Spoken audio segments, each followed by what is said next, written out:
색깔의 소변 샘플을 준비를 해놨거든요. 네네. 이렇게 보시면 뭐 색깔이 조금 붉은 빛도 있고 거품이 있는 것도 있는데 상태별로 어떤 상황인지 좀 설명 부탁드려요. 네, 그림을 보면은 저기 보시면 한 5가지 정도를 준비를 했는데요. 네. 먼저 흑갈색 소변은 이제 사구체 병이 생겼을 때 나타나는 아주 전형적인 색깔입니다. 그래서 네. 콜라색이라고도 부르긴 하는데 저기 콜라색이 있으면 사구체 질환이 있는지를 확인을 해봐야 되고 사구체 이후에 요로나 방광이나 이런 쪽에 이상이 있을 때는 저 붉은빛 소변을 볼 수가 있습니다. 그리고 아까 말씀하셨듯이 또 색깔을 약을 듣고 있거나 아니면 근육 운동을 많이 해가 생기는 경우에도 횡문근 융해증이 있을 때도 붉은색 소변을 보는 경우가 있고요. 네. 그리고 세 번째로 거품료는 아까 네. 말씀을 주셨는데 저 이제 계란을 풀면 거품이 나잖아요. 그 속에는 단백질 때문에 그런데요. 그래서 소변에 단백질이 많아지면 거품이 발생할 수가 있습니다.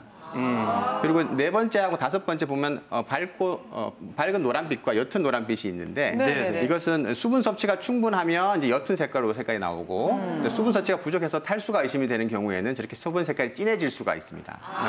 근데 이제 각각의 소변이 다 다른 것이 아니라 이게 조합도 가능한데요. 예를 들면 흑갈색이면서 거품료가 있다. 그러면은 사구체 질환을 의심해 볼 수가 있고 네. 또 이렇게 붉은 빛을 띠면서 탁한 소변을 본다면 요로 감염이나 결석 같은 것을 의심해 볼 수가 있습니다. 네. 이제 색깔도 이제 짚어주신 것처럼 유심히 봐야겠지만 소변에서 특정한 냄새가 난다고 말씀하시는 분들도 계신데 콩팥이 안 좋아지면 이상한 냄새 같은 게 좀 나나요, 교수님?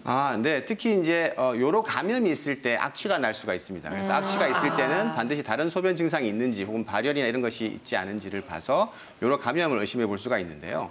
한 가지 좀 특이한 것은 콩팥 기능이 많이 나빠지게 되면 입에서도 소변 냄새가 나는 경우가 있습니다. 입에서요? 이것은 이제 요독 증상 때문인데요. 네. 이런 요독 증상이 생겼으면 투석까지 해야 될 수 있을 만큼 콩팥이 많이 나빠져 있을 가능성이 있기 때문에 꼭 확인을 해보시는 것이 좋겠습니다. 네. 근데 저희가 이제 소변 색깔로 판단해 보는 걸 봤지만 반대로 소변에 아무 이상이 없는데 검진을 해보면 뭐 단백뇨다, 혈뇨다 이런 게 나오기도 하더라고요. 그런 수가 있나요?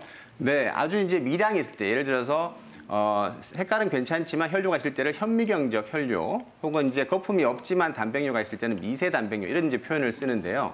이렇게 이제 검사상에서만 봐도 혈뇨나 단백뇨가 있으면 이게 자체가 괜찮은 것이 아니라 이미 신장 손상은 진행을 하고 있다는 뜻일 수가 있기 때문에 이런 검사상 이상이 있을 때는 반드시 병원에 가서 확인을 해보시는 것이 좋겠습니다. 네. 그러니까 우리 눈으로